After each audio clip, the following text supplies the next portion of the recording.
What's good, everybody? It's your boy, O'Shea Duke Jackson, back at it again with another episode of The Celebrity Junk.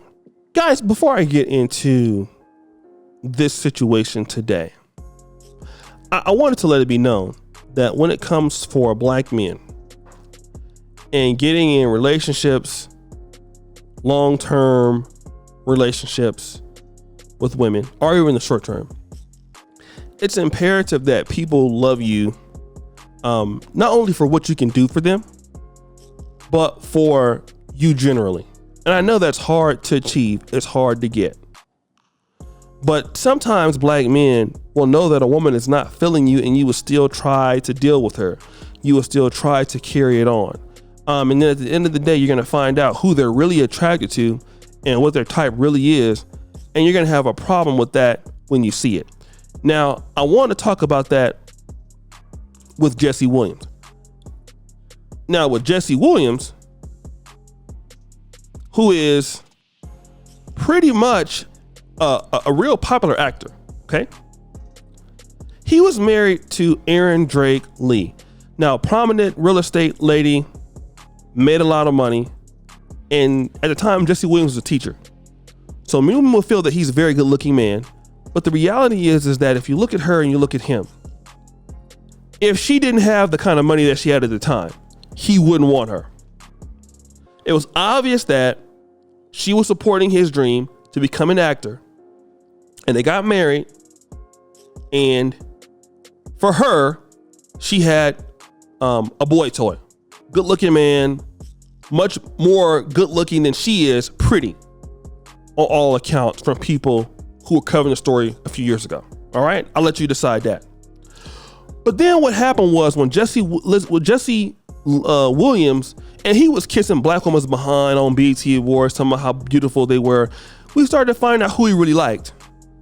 And when it came out that he was divorcing this wife and he was dating models from France and beautiful white women, the sisterhood came against Jessie Williams. They didn't like him anymore because now he had gotten to a place where he could reveal what his real sexual choice was. And if you look at Aryn Lee, she's not a bad looking black woman at all.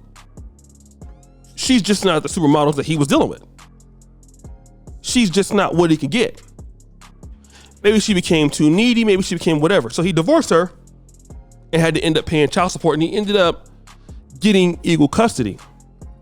But now, because she's still bitter and she feels like, well, you know what?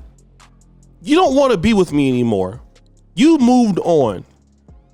The women in your life are much more attractive than me, younger than me. I'm going to go, and now I want to be disruptive as I can in life, although I wanted to have these children with you. Okay? And so this is what she says about him. Day music! I am requesting modification of the custody schedule and other provisions of the judgment to better reflect the new reality of our lives, and most importantly, properly and positively address the needs of our children.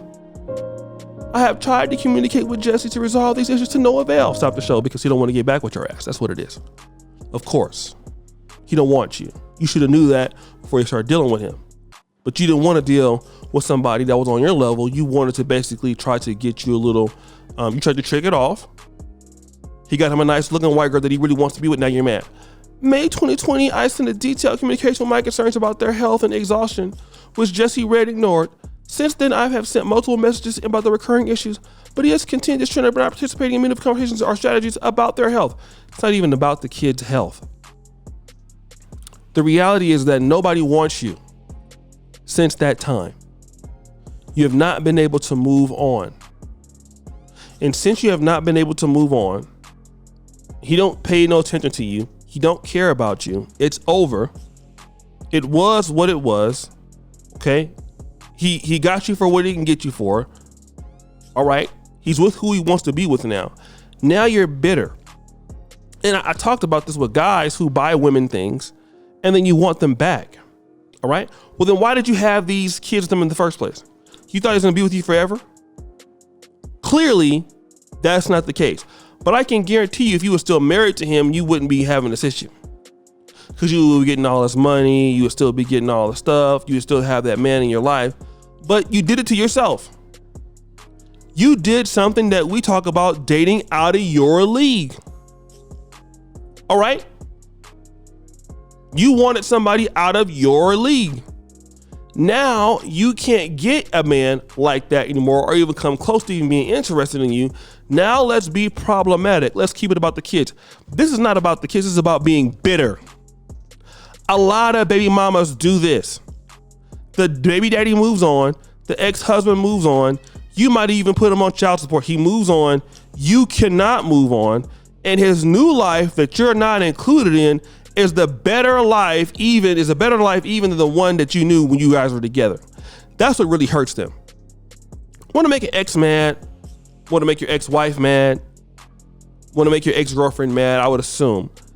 Just build a better life than what they had with you when you were with them. And that's when the real anger comes out, because their life will still be relatively miserable, you know, and they'll use every excuse to explain why that's not the case, but that's what it is. And you should have thought about that when you chose a man like this. What about the other black men that were similar to you, that were on your level, that would have wanted to? Like I said, she's not a bad looking woman. She's a good looking woman, but you didn't want to do that. So then you got put into your situation now, and now you want to beg the court. You did it to yourself. Okay? You did it to yourself. And a lot of people do it to themselves. We don't want to talk about it, but they do. You did it to yourself. Now you're upstate. Okay? You're upset. You're pissed. But you should have knew that that man didn't want you. He was just using you for the ride. Just like so many guys right now are dealing with a woman that don't want you. I'm looking at you, PJ Washington. You got took for a ride by Brittany Renner. Most guys get took for rides all across the world. And you think that it's your status and your money is going to be able to hold somebody down. It cannot hold anybody to do nothing. Once that person gets an opportunity to be who they are, that's how you're going to find out who they really are. When they're free and financially free, how much they really like you, how much they love you. And you found out now that he's on top of the world. He actually stayed with you. I'll give him some credit. He actually stayed with you for some years, and maybe he didn't have as many options when he first met you. But when those options started coming up, getting better, maybe you wasn't even doing your job. You wasn't being competitive as a woman for him. You couldn't compete, but you caused it on yourself. You want to blame everybody else, but no, you caused it. So guys, what do you think? It's your boy, O'Shea Duke Jackson, back at it again with another episode of The Celebrity Junk. Already appreciate you for all that you can do. Subscribe, hit the bell. Tap the first comment at the top. As you know, the buffoonery remains an all-time high. I'm out.